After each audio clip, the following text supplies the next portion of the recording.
Traffic সপ্তাহ বা সচেতনতা মাস কিছুতেই শৃঙ্খলা ফিরছে না সড়কে। মামলা ও জরিমানায়ও দমছে না আইন ভঙ্গকারীরা। জায়গা নির্দিষ্ট করে দেওয়ার পরও যত্রতত্র চলছে যাত্রী ওঠানামা। বিশেষজ্ঞরা বলছেন, লোক দেখানো ট্রাফিক সপ্তাহ বা শৃঙ্খলা সপ্তাহের আনুষ্ঠানিকতায় সড়কে শৃঙ্খলা আনা অসম্ভব। আর ট্রাফিক পুলিশ চায় এজন্য জরিমানা বাড়ানোর পাশাপাশি আরো কঠোর আইন। যত্রতত্র গাড়ি থামিয়ে যাত্রী ওঠানামা কিংবা উল্টো পথে চলাচলের মতো ট্রাফিক আইন লঙ্ঘনের বিরুদ্ধে রাজধানীতে হরহামেশাই চলছে পুলিশি অভিযান। শাস্তি হিসেবে ঠোকা হয় মামলা, আদায় করা হয় জরিমানাও। সোমবার রাজধানীর কাউরান বাজার মোড়ে সকাল থেকে চলে পুলিশের অভিযান। এ সময় ট্রাফিক আইন ভঙ্গকারী বেশ কিছু যানবাহন আটকে মামলা দেয় পুলিশ। না, আসলে এগুলো খেয়াল করতে পারি না, যার কারণে আমরা ঢুকে গেছি। নেক্সট আর ভুল হবে না। আজকে ধরছে, এতদিন যাবত তো ধরে নাই।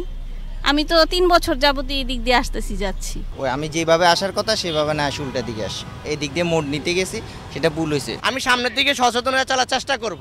আমার ভুল হয়েছে, আমি স্বীকার করতেছি। এখন যদি উনি আমাকে যাই শাস্তিতে, আমি রেডি। আমাদেরই সচেতন হতে হবে। এখন ভুল করে ফেলছি আমি আর কি। এটা অভিযানটি চলবে 23 মার্চ পর্যন্ত।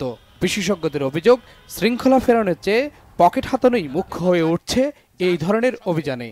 প্রত্যেকটি সিগন্যালে লাল বাতি জ্বলার পরে আমাকে যেতে বলা হয়, আর সবুজ বাতি জ্বলার সময় দাঁড় করানো হয়। আমি পুলিশ ডিপার্টমেন্টের কাছে জানতে চাই যে এই 7 দিন আইন মানতে হবে, তাহলে কি 7 দিনের পরে আর আইন মানার দরকার নাই?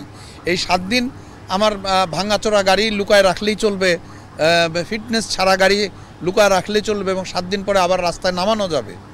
নাকি এই 7 দিন ধমক দেওয়ার পরে 7 দিনের পরে রেট বেড়ে যাবে? আন্ডার হ্যান্ড রেট বাড়ানোর জন্য কি মাঝে মাঝে ট্রাফিক সপ্তাহ করা হয় কিনা? তবে পুলিশের কণ্ঠে আক্ষেপের সুর। জরিমানা কম হওয়ার কারণে এই জিনিসটা তারা অতটা আমলে নেয় না। এই উল্টা রাস্তা আসার কারণে তার যে জরিমানা হবে, এই জরিমানা সে দিয়ে একটু পরে এই কাজটা সে আবার করবে। ঠিক আছে, এই জরিমানার পরিমাণ যদি বৃদ্ধি করা হয় বা এই আইনটাকে যদি সংশোধন করা হয়, হয়তোবা তাদের মানে সচেতনতাটা বাড়তে পারে। তাদের অভিযোগ, যাদের জন্য রাস্তায় নিরাপদ রাখার চেষ্টা, তাদের আন্তরিকতাও প্রশ্নবিদ্ধ। শৃঙ্খলা ফিরিয়ে আনতে গেলে প্রথমেই পুলিশকে আগে তাদের শৃঙ্খলা ফিরিয়ে আনতে হবে। এই ফুটপাতকে ক্লিয়ার করতে হবে। মানুষের যাতায়াতের জন্য পুলিশকে সেই পরিবেশ তৈরি করে দিতে হবে। তারপরে সর্বোপরি আমাদের সাধারণ জনগণকেও সজাগ হতে হবে। আইন যারা তৈরি করে ওনারাই দেখা যাচ্ছে আইনটা মানে না। ট্রাফিক আইন ভঙ্গকারী কাউকে ছাড় দেওয়া হবে না। বহুবার এমন হুঁশিয়ারি দেওয়া হলেও প্রভাবশালীদের বিরুদ্ধে ব্যবস্থা নেওয়া কঠিন বলে জানিয়েছে পুলিশ। বছর বছর ঘটা করে ট্রাফিক শৃঙ্খলা সপ্তাহ পালন করা হলেও সড়কে ফেরেনি শৃঙ্খলা, উল্টো বেড়েছে সাধারণ মানুষের দুর্ভোগ।